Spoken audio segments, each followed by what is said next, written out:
Pak Jokowi juga harus belajar sejarah. Dua pemimpin kita itu jatuh karena hal yang substansial sebetulnya. Persoalan kelangkaan beras, itu harga kebutuhan pokok meningkat, pengangguran tinggi, kemiskinan bertambah. Nah, dia bilang nih, bagi-bagi makan siang dan susu gratis. Uangnya dari mana? Nah, baru hari ini saya lihat di berita gitu. Memangkas subsidi BBM. Hidup di zaman Soeharto ya.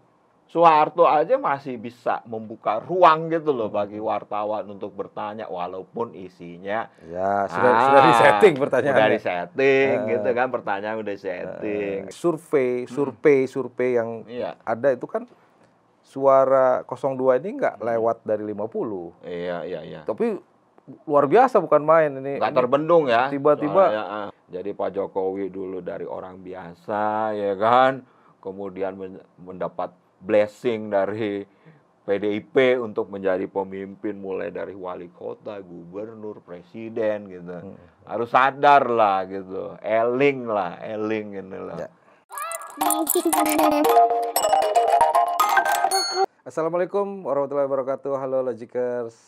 Apa kabar? Jumpa lagi dalam channel YouTube Logika Bicara bersama saya Widi Grafias. Setia menemani teman-teman Logikers untuk memantau situasi nasional bangsa kita. Logikers tahu, baru aja kita 2 hari yang lalu kita nyoblos. Kalian juga pasti nyoblos kan? Karena jangan sampai kalian tidak nyoblos. Karena di tangan kalian lah nasib bangsa kita ke depan. Nah sekarang kita tuh mau ngomongin pasca Pilpres kemarin, pasca pemilu kemarin ya, pencoblosan. Di mana banyak cerita, ada yang senang, ada yang sedih.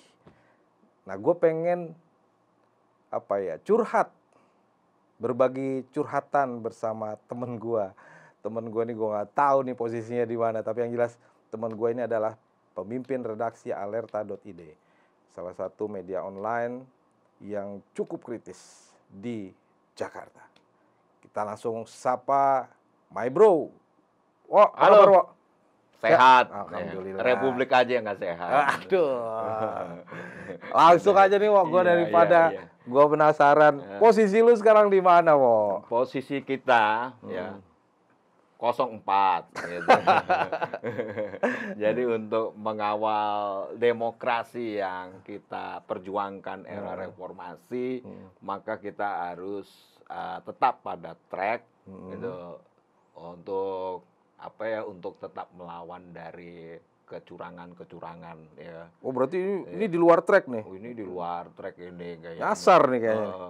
Kita ini seperti jalan mundur ya di era Orde Baru gitu. Balik lagi gitu. Jadi demokrasi ini seperti mati suri sekarang ini ya. Karena berbagai macam kecurangan yang menodai pesta rakyat ya, gitu. Nah itu banyak sekali kita jumpai ya pasca pemilu tuh ada semacam kecurangan dari input data yang tiba-tiba menggelembung suaranya gitu. Terus juga ada intimidasi dari aparat negara dan segala macam. Banyaklah video-video viralnya gitu. Nah ini satu ironis ya, gitu, bahwa demokrasi kita ini jadi semakin suram gitu sekarang ini. Nah, itu ada beberapa juga pengamat mengatakan bahwa yang mimpin 02 ini pengamat ya, ya dari media-media mainstream yang saya baca hari ini gitu. Itu akan menjadi cerita suram gitu ya. Berarti lu sudah mengakui kemenangan Prabowo Gibran dong? Ya, begini ya. Sebetulnya dalam konteks itu ya kan, bukan saya tidak mau mengakui gitu.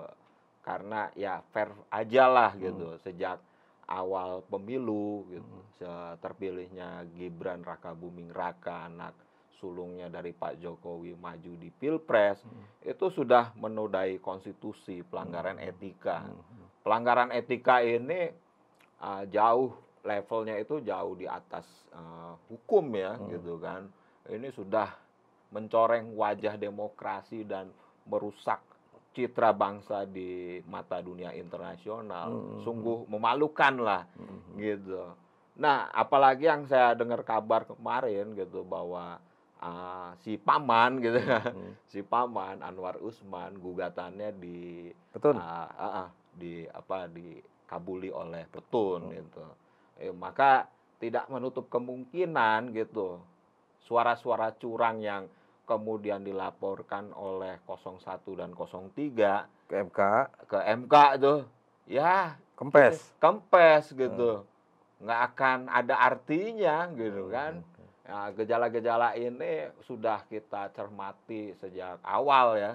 Jadi sebelum pemilu itu berlangsung gitu ya.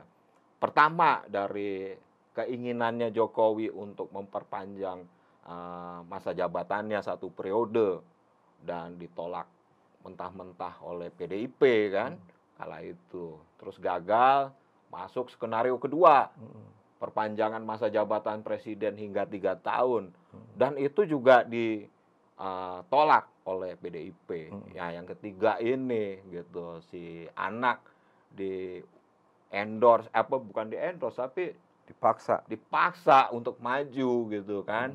Nah, terus dibantu oleh sang paman yang kala itu masih menjabat sebagai ketua MK. Nah, gejala-gejala ini kita udah cermati gitu loh bahwa waduh, ini Indonesia mengalami satu kemunduran jadinya gitu. Nggak ada lagi kalau kita lihat definisi dari demokrasi, demokratos, pemerintahan rakyat. Ini enggak, ini. Jadi bukan negara di bawah bukan, ini negara kekuasaan, jadinya negara kekuasaan. Jadi saya enak udelnya aja. Nah, saya mengutip apa yang dikatakan oleh Bivitri Susanti dalam video Dirty Vote ya, yang jumlah viewersnya udah menembus 7 juta lebih itu. Nah, katanya Bivitri, kecurangan-kecurangan ini sebetulnya mudah, sangat-sangat mudah dilakukan. Bila orang itu tricky, penguasa itu tricky, dan penguasa itu tidak punya malu. Nah, ini urat malunya udah putus Jokowi gitu loh. Gila loh. Sampai pengamat internasional aja bisa mengomentari pesta demokrasi yang berlangsung kemarin tuh 14 Februari 2024 gitu. Ini wah sangat memalukan ini. Oke, Gitu. berarti kita sekarang nih samain frekuensi bahwa asumsi kita itu pasangan 02 menang ya, keluar sebagai pemenang. Oke, kalau asumsi kita adalah pasangan 02 menang, walaupun real count dari KPU belum tuntas, belum final. Oke, sekarang kita mencoba untuk merefleksikan kalau 02 nanti akan berkuasa.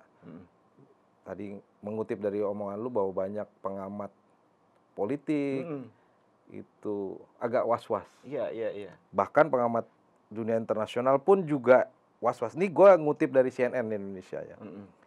Pakar dari Council of Foreign Relations CFR memprediksi nasib demokrasi di Indonesia apabila calon presiden nomor urut 2 Prabowo menjadi presiden, itu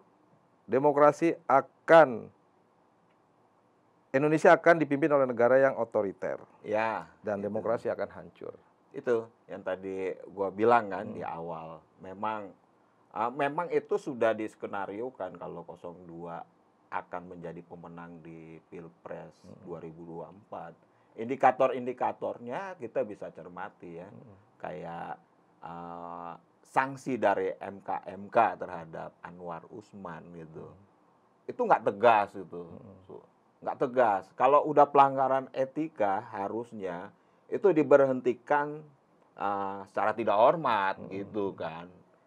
Nah, kemudian kan ini enggak. Anwar Usman boleh mengajukan banding ke Petun dan alhasil Petun memenangkan Anwar Usman gitu kan. Nah, lantas ya, Kemudian hasilnya juga tidak mengubah keputusan PKPU Ya. gitu kan, gitu. PKPU kok tiba-tiba memasukkan aturan yang jelas-jelas melanggar etika itu dalam peraturan yang baru Ya. gitu. Lantas kan DKPP juga memutuskan Ketua KPU Hasyim Asyari melakukan pelanggaran etika. Dan kalau kita lihat ke belakang, Hasyim Asyari ini sudah melakukan 3 kali loh Betul. pelanggaran etika. Harusnya pemecatan dong gitu kan. Oh, ini sungguh keputusan yang sumir ya kan. Kita Gantung. lihat gantung. Nah, makanya kita bisa lihat dari keputusan DKPP terhadap komisioner KPU, keputusan MK terhadap Anwar Usman yang ngegantung seperti ini, kita bisa lihat ini sandiwara gitu, ya kan, untuk nenangin publik ya supaya skenario jahat ini bisa masuk, gitu. Lantas prakondisinya kemudian hasil lembaga survei ya,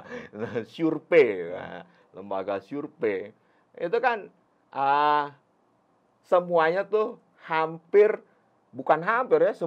semuanya tuh memenangkan Prabowo, elektabilitasnya tinggi gitu. Lantas sekarang realcon coba disinkronisasikan gitu ya dengan hasil survei gitu. Ya, disinkronisasikan. Nah, caranya bagaimana? Ya melakukan penggelembungan suara ya. Kemarin aja diakui oleh KPU kan. Ada kesalahan gitu loh dalam menginput data. Betul. Gitu. Diakui. Ini gejala-gejalanya sudah terlihat gitu. Jadi maka tidak salah kalau pengamat politik dari negara CFR itu mengatakan jika 02 nanti menjadi presiden gitu kan, ya dampaknya itu sudah bisa terlihat lah. Sudah bisa terlihat. Kebetulan saya juga jurnalis untuk media ya misalnya ya, konteksnya gitu loh, media gitu ya. Saya jurnalis. Terus saya lihat nih dari debat pertama sampai debat kelima gitu. Kita nggak dikasih kesempatan loh untuk bertanya gitu kan. Memangnya kita siswa yang sedang studi tour gitu kan. Siswa yang sedang studi tour aja masih bisa bertanya gitu kepada tour guide-nya atau segala macam ya. Ini enggak gitu. Ngasih statement langsung berlalu gitu. Nah, karena kita pernah hidup di zaman Soeharto ya. Soeharto aja masih bisa membuka ruang gitu loh bagi wartawan untuk bertanya walaupun isinya ya sudah disetting pertanyaannya. Udah disetting gitu kan, pertanyaan udah setting gitu. Oke. Nah, Pok, karena lu udah nyebut bahwa lu backgroundnya wartawan ya, artinya lu lihat dari kacamata wartawan. Kalau dari kacamata wartawan ini kan memang masih menunggu semua dari hasil penghitungan KPU. Ya. Apakah memang sudah tidak ada peluang?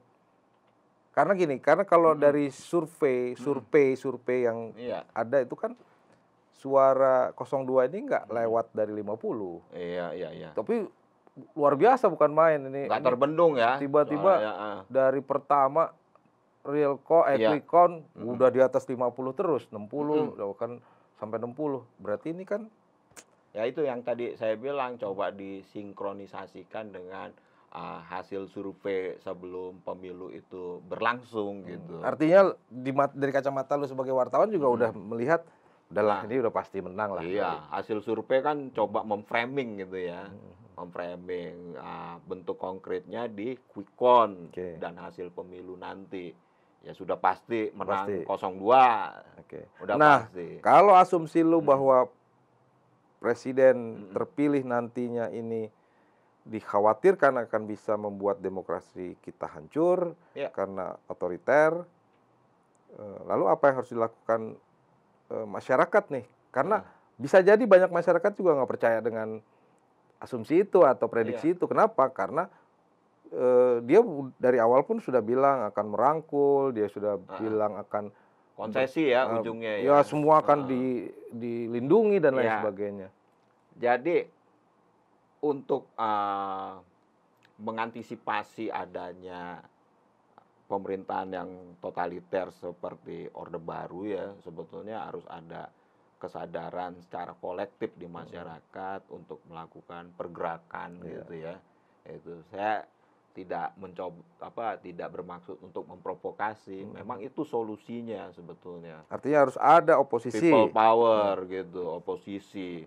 Nah, blessingnya di sini ya, oke, katakan di Pilpres Prabowo menang gitu, terus Ganjar nomor buncit. Tetapi faktanya dalam pemilihan legislatif yang unggul tuh PDIP. Ya, yang unggul tuh PDIP. Partai pemenang sepertinya masih PDIP. Ya, nah PDIP ini kan memang punya pengalaman sebagai oposan ya. Jadi ya kita berharap gitu kalau memang 01, 03 sudah melakukan berbagai upaya untuk membongkar kecurangan namun gagal, ya sudah PDIP kembali ke marwahnya sebagai oposan. Itu hidup gitu. Jadi kita teringat waktu 2004, 2009 itu PDIP selalu bersuara keras gitu kalau ada kebijakan SBY yang ngawur gitu ya. Misalnya kita ingatlah soal kenaikan harga BBM gitu. PDIP itu selalu berada di garis depan gitu ya untuk mengakomodir suara-suara masyarakat gitu. Jadi tupoksinya jelas. Nah, kalau di hampir 10 tahun pemerintahan Jokowi ini gitu, sepertinya PDIP bergeming gitu, nggak pernah mengkritik kebijakan-kebijakan Jokowi yang tidak berpihak terhadap rakyat. Misal ya, Undang-Undang Cipta Kerja, Omnibus Law, PDIP bergeming ya kan. Terus kemudian revisi Undang-Undang KPK, revisi soal Undang-Undang KUHP gitu kan. Terus IKN gitu. PDIP bergeming. Jadi kita berharap PDIP tidak tergoda dengan tawaran-tawaran konsesi ya, bagi-bagi kursi yang sinyal-sinyal itu bisa kita lihat dalam pidatonya Prabowo Gibran di Istora Senayan kemarin gitu kan. Ya, kita berharap PDIP konsisten dengan statementnya Mas Hasto kemarin tetap menjadi oposisi. Kita berharap supaya ada check and balance antara legislatif dengan eksekutif begitu. Logikers, walaupun belum ada pengumuman resmi dari KPU, memang angka perolehan suara dari 02 sepertinya sulit dikejar, bahkan untuk putaran kedua karena perbandingannya hampir 25% lebih ya, betul, antara 02 dan 01. Nah, mengingat penghitungan KPU sudah hampir 60% hari ini, artinya akan sulit. Kecuali ada mukjizat di saat 01 dan 03 melapor ya. Banyak kecurangan. Dan kecurangan-kecurangan itu bisa menutup perolehan suara hingga 40% untuk 01 atau 03 bisa 20-an% karena kalau 01 40-an persen, 03 bisa lebih dari 20%, otomatis perolehan 02 akan turun dari Tapi 50 ya. Tapi itu sulit ya. Sulit sepertinya. Karena dalam Undang-Undang Nomor 7 tahun 2017 pasal 416 ayat A itu apabila capres cawapres itu memenuhi suara 50% atau bisa menguasai 20% dari 38 provinsi. Betul. Nah, itu sebaran suaranya sebaran suaranya itu sudah pasti menang. Dan kalau kita cermati quick count sehingga hari ini gitu kan, memang suara 02 nggak terbendung gitu. Lantas kemudian relawan atau tim sukses dari 01 dan 03 mau melaporkan ke MK, ya kan? Nah, kemarin kan putusan petun memenangkan gugatannya Anwar Usman, gitu. Terus rakyat mau lapor kemana, kan begitu. Artinya ya kan? Tidak ada jalan keluar. Tapi Yang menarik di sini ya, yang menarik di sini kalau saya mengutip dari statementnya antropolog dari Amerika gitu, namanya James Scott gitu. Ada perlawanan petani terhadap tuan besar gitu. Ketika tuan besar itu bertandang ke ladang, petani-petani membungkukkan badan dan tiba-tiba kentut gitu. Itu satu bentuk perlawanan sebetulnya. Nah, penguasa harusnya mencermati ini gitu. Tiba-tiba kentut. Nah, ini sebetulnya gejala-gejala ini sudah terjadi di beberapa daerah ya. Nah, dalam setiap kunjungannya Jokowi ke daerah-daerah, terutama Jawa Tengah gitu kan, selalu disambut oleh masyarakat dengan banner atau tulisan "Selamat datang Pak Jokowi, kami sudah waras" gitu kan. Artinya bentuk-bentuk perlawanan itu sudah ada dan kita berharap konkretnya gitu, keresahan ini disampaikan secara langsung, turun ke jalan gitu kan, supaya pemerintah yang budek ini gitu kan bisa mendengar suara-suara atau jeritan-jeritan dari akar rumput gitu kan. Dan Karena 01 dan 03 bisa memfasilitasi itu ya? iya, sebetulnya. Nah, Sebagai sebetulnya bisa partai yang kalah memfasilitasi. misalnya nantinya. Iya, karena kalau kita lihat ya, tantangan kita ke depan ini sebetulnya bukan pada persoalan-persoalan copras-capres nih sebetulnya. Ini persoalan ekonomi Ya. gitu kan.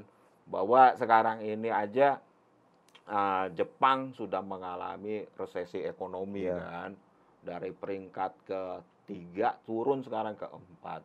Kemudian Inggris juga pertumbuhan ekonominya sudah minus gitu loh.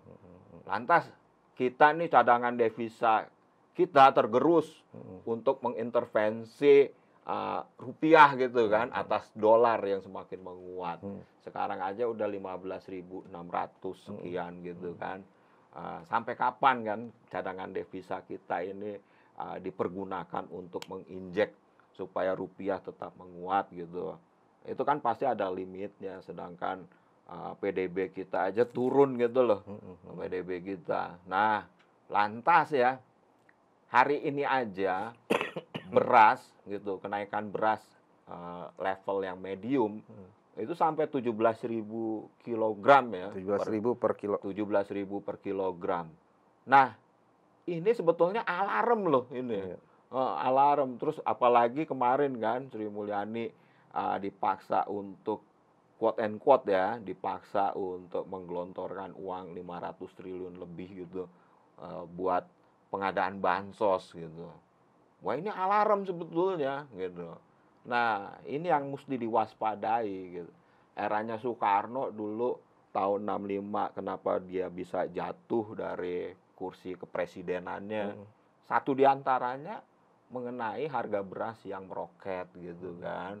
Terus daya beli masyarakat yang lesu. Lantas Presiden Soeharto tahun 98 juga lengser akibat krisis moneter dan kebutuhan harga pokok semakin melambung kan. Daya beli masyarakat juga semakin lemah gitu. Nah, ini akan memunculkan satu tindakan-tindakan yang apa ya, yang chaotic gitu loh dari masyarakat gitu, karena psikologis ya gitu, untuk mencari kerja susah gitu, apalagi untuk membeli makanan sehari-hari buat keluarga gitu. Nah, ini yang harus dicermati sebetulnya. Nah, kemudian Pak Prabowo punya program namanya makan siang gratis gitu ya. Nah, ini balik lagi nih. Ini nih satu diantaranya selain otoriter juga konsep ekonominya yang salah kaprah nih Prabowo nih. Nah, dia bilang nih bagi-bagi makan siang dan susu gratis. Uangnya dari mana? Nah, baru hari ini saya lihat di berita gitu. Memangkas subsidi BBM. Terus kalau memangkas subsidi BBM kan impact-nya ke masyarakat kecil seperti ojek online gitu, udah pendapatannya minus gitu kan. Ini ibarat sudah jatuh tertimpa tangga gitu kan. Nah, ini ke depannya nih yang harus kita cermati ya hal-hal seperti ini. Ini ngeri gitu. Nah, Pak Jokowi tidak sadar gitu kan, atau literasinya kurang gitu, bahwa dua pemimpin besar di Indonesia jatuh karena itu Iya, gitu. iya. Jadi malah sibuk mengurus anaknya supaya bisa jadi wakil presiden. Oke. Ini hal yang ironik gitu. Jadi selain membunuh demokrasi juga membuat wajah perekonomian Indonesia semakin suram ini Pak Ya. Jokowi. Heeh. Nih, ini kan problem bangsa Mm. kita ke depan sangat kompleks. Ya, Krisis pangan, mungkin betul. saja nanti krisis energi, Yes. karena kan BBM sudah mulai, BBM, betul. wah, Betul. kan energi fosil udah pasti akan mulai Ya. berkurang. Heeh. Mesti menggali energi Ya, terbarukan. Krisis pangan tadi sudah beras, mungkin betul. bahan pokok yang lain juga udah mulai naik ya kan. Heeh, heeh. Bro, ini sebenarnya pesan ini harus sampai ke teman-teman yang mungkin saja sudah mulai legowo gitu ya, legowo. Mm, mm, Ya kalau udah kalah, mm, misalnya 0-2 menang, ya sudah. mm. Tinggal bagaimana merumuskan Baru. Mm. bahwa kalau sudah kalah, ke depan itu jangan ikut-ikutan, misalnya Ya. bentuklah kelompok oposisi Ya. supaya Heeh. kritis ke pemerintah yang baru nanti Heeh. tetap on the track. Karena Ya. kalau tidak bahaya. Betul. Seperti lu bilang tadi bahwa belum ada program ekonomi yang mungkin bisa keluar dari krisis tadi. Iya, iya. Karena iya. 2029 baru katanya mau Heeh. direalisasikan makan gratis Iya, katanya. itu. Artinya itu juga belum tentu Oh. akan terjadi karena Halusinasi, ya. mahal banget, Bro. Halu ya, sedangkan Ratusan triliun susu itu. kita itu masih impor loh. Jadi kebutuhan dalam negeri Nah, ini susu masih impor. kurang, Masih gitu. kurang. Masih kurang kebutuhan dalam negeri. Heeh. Jadi bagaimana mengimplementasikan Yes. gagasan-gagasan itu secara logis gitu kan? Merealisasikan makan siang gratis dan susu Iya, itu mahal. betul. Benar ya? Betul.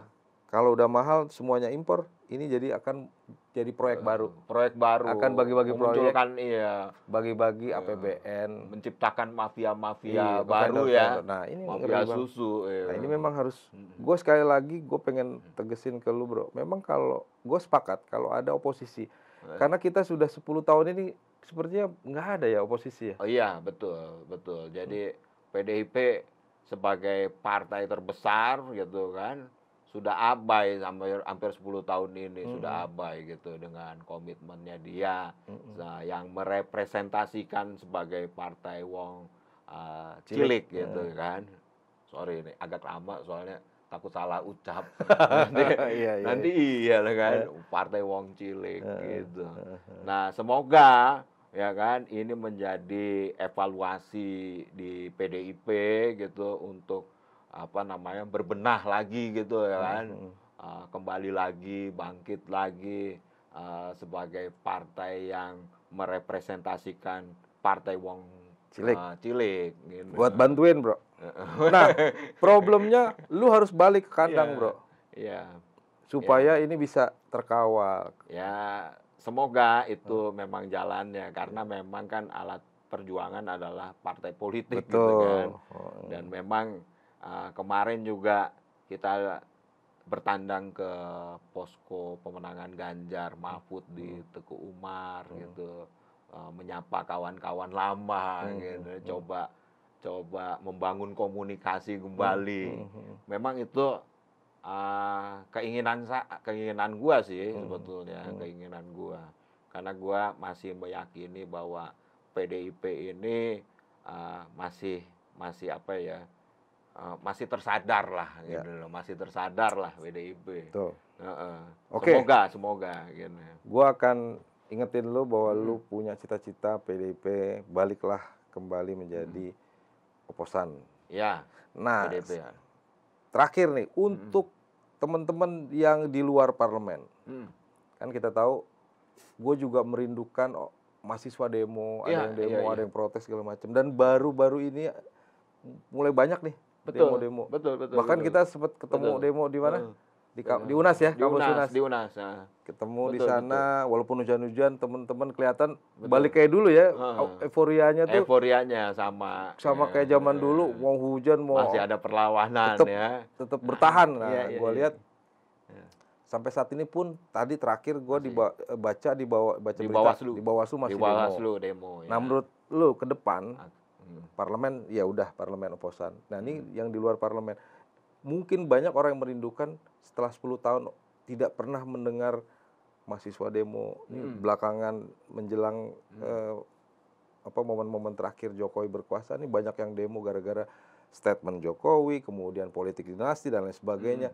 Apakah ke depan ini akan konsisten, teman-teman? Menurut lu ya, menurut lu sebagai teman, lu kan masih dekat sama teman-teman mahasiswa. Betul. Ada mungkin ya semacam fobia gitu ya, karena apa ya, mendapat literasi atau informasi mengenai masa lalu Prabowo yang begitu kelam gitu kan, menculik aktivis dan segala macam.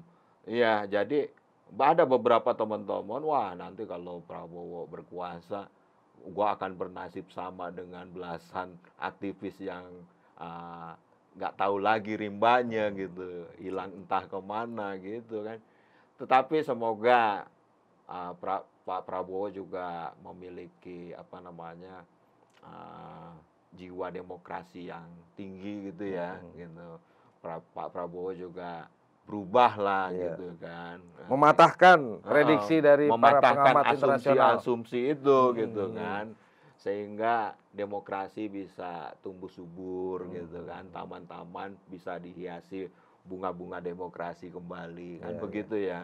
Nah, tapi memang sih ada sebagian teman-teman yang masih mengkhawatirkan itu. Kita nggak bisa demo lagi nih kalau Prabowo jadi presiden gitu kan. Kenapa?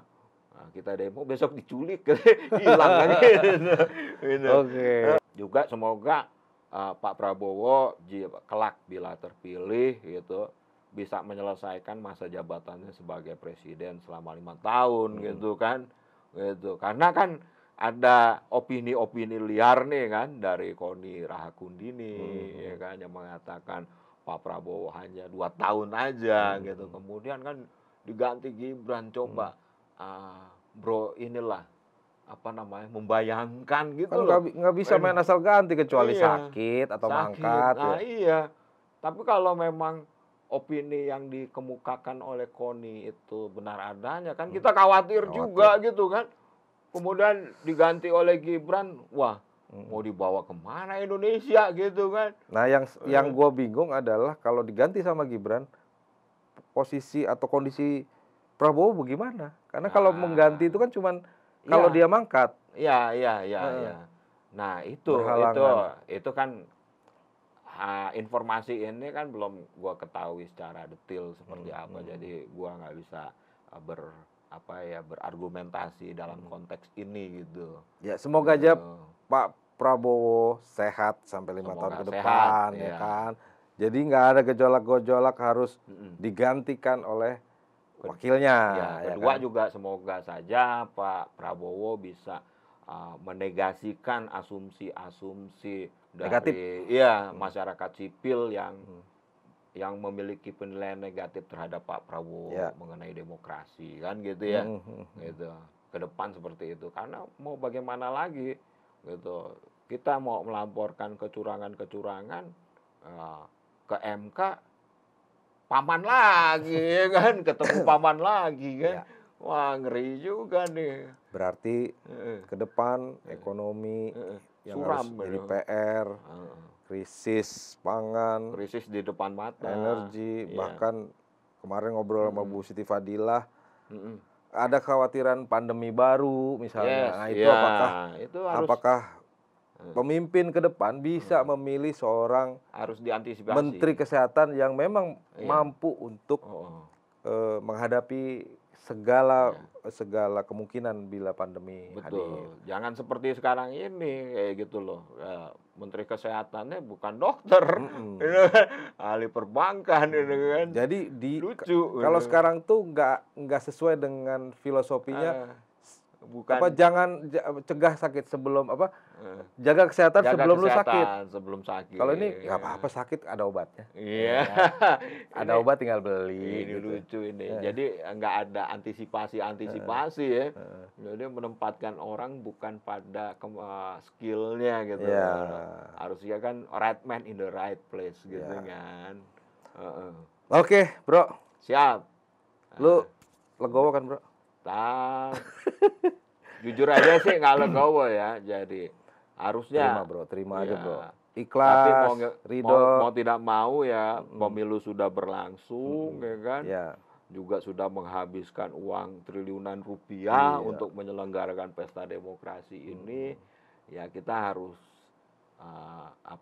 menerima dengan. Iya, kan lebih hemat, Bro. Menghemat biaya APBN kalau ini bukan pemilu persoalan hemat atau tidak hemat sebetulnya. Ini kan persoalan bagaimana kita melakukan proses demokrasi ini secara fair gitu kan. Ya, gitu. Tapi kalau memang kecurangan itu menjadi hal yang dilegitimasi gitu ya kan, ya apa boleh buat gitu. Iya. Cuma sih saran saya ya Pak Jokowi harus dicermati soal kondisi ekonomi Indonesia yang kian memburuk sekarang ini. Karena Pak Jokowi juga harus belajar sejarah. Dua pemimpin kita itu jatuh karena hal yang substansial sebetulnya. Persoalan kelangkaan beras, itu harga kebutuhan pokok meningkat, pengangguran tinggi, kemiskinan bertambah. Ini menjadi satu penyakit sosial gitu kan. Jadi, api dalam sekam ya. Ini bukan api dalam sekam lagi ya. Jadi rumputnya sudah berjejer gitu. Tinggal ada pemantik ya udah meledak gitu. Ya, ini bahaya sebetulnya. Ya. Nah, Pak Jokowi jangan terlalu serakal lah gitu. Harus sadar diri. Jadi Pak Jokowi dulu dari orang biasa ya kan, kemudian mendapat blessing dari PDIP untuk menjadi pemimpin mulai dari wali kota, gubernur, presiden gitu. Harus sadar lah gitu. Eling ini lah. Ya. Oke, thank you Wak. Ya, siap. Atas waktunya. Logikers, hari ini, besok, dan hari-hari berikutnya pasti akan ada orang-orang yang menangis. Akan ada orang-orang yang bergembira, berpesta, bahkan sudah mulai mencari-cari peluang-peluang apa saja yang akan bisa didapat oleh dia dan kelompoknya. Lalu bagaimana dengan orang yang saat ini sedih, marah, menangis? Apakah akan menjadi satu kelompok yang tadi Bowo bilang bergabunglah dan menjadilah oposisi agar negara demokrasi di Indonesia ini bisa berjalan dengan tepat, baik, dan benar sesuai harapan kita. Dan bisa menegasikan prediksi-prediksi dari banyak pengamat baik dalam negeri maupun luar negeri. Logikers jangan lupa selalu lihat, selalu pantengin channel Logika Bicara, karena di sini akan kita bicarakan semua masalah bangsa dengan presisi, dengan update, substansi, dan membangun buat semua kelompok. Tetap damai, tetap terima semua yang akan dihasilkan oleh pemerintah melalui KPU, hasil dari Pilpres dan pemilu kemarin. Jangan ada yang mulai memancing-mancing keributan, tetap damai. Sekali lagi, pakai logika. Salam logika, sampai jumpa lagi. Terima kasih. Wassalamualaikum warahmatullahi wabarakatuh.